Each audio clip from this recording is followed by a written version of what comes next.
I don't think that is news for these investors. If you've been following the international press lately, all emerging market, currencies have taken some kind of hit, mainly because of tapering. And tapering means that, real economic opportunities in the private sector in the US are much stronger. And if you look at global, ratings, of course, these big companies in the US have better ratings. So if there's financial tapering, the times of cheap money where they kind of went into the emerging market in droves is now being curtailed, and they're looking to go back to the US to pick up some price assets. So it's just not Ghana alone.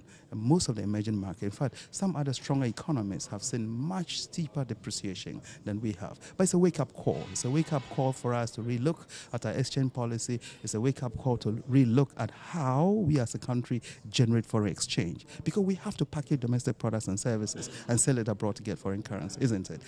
How do we do it? So this is a wake-up call, that we should be becoming more and more self-contained in the way we consume and produce foreign exchange. Yeah. No, I think we have to be careful when we say the market doesn't respond to information. It does. But people price in the information to their rates of return. So if you have a stock exchange, which the Director General is telling us, returns 78%, I challenge you to look into the world and see how many stock exchanges produce 78%. So the information and the risk of that information, if it is priced into the 78% return, what is the net for the investor? That is the real story. So they take the information, they price in the information, and they still get real returns.